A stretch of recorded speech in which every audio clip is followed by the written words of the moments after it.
দেখো এখন সকাল 11:30 বাজে, কিন্তু বাইরে যা অবস্থা দেখলে বোঝাই যাবে না এটা সকাল না রাত।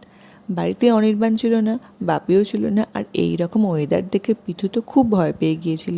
ও কোল থেকে আর নামছিলই না, কিন্তু রান্নাবান্না তো করতে হবে তাই না। পিথুকে কোলে নিয়ে একটু রান্নাবান্না করার চেষ্টা করলাম। তারপর পিথুকে জেম্মার কাছে দিয়ে যেটুখানি পেরেছি ঝটপট কিছু রান্না করে নিয়েছিলাম। এখানে সব সবজি দিয়ে সয়াবিন দিয়ে একটু তরকারি করেছিলাম, পিথুর জন্য শিঙি মাছের ঝোল আর সবজি দিয়ে ডাল করে নিয়েছিলাম। তারপর পিথু আর মাম্মাম একটু খেলু করছিল। সেই সময় বাজলো কলিং বেল। আসলে ফ্লিপকার্ট থেকে একটা পার্সেল আসার কথা ছিল। ভেবেছিলাম এত বৃষ্টির মধ্যে আর আসবেই না, কিন্তু বৃষ্টিটা থেমে যেতে পার্সেলটা চলে এসেছে।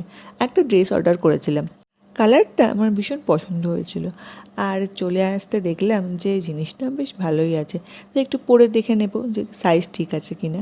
আর আমি ড্রেসটা পরতে পিথু ভেবেছি আমি কোথাও বেড়াতে যাবো, তাই ও একটা ক্লাচার নিয়ে আমাকে সাজিয়ে দিই।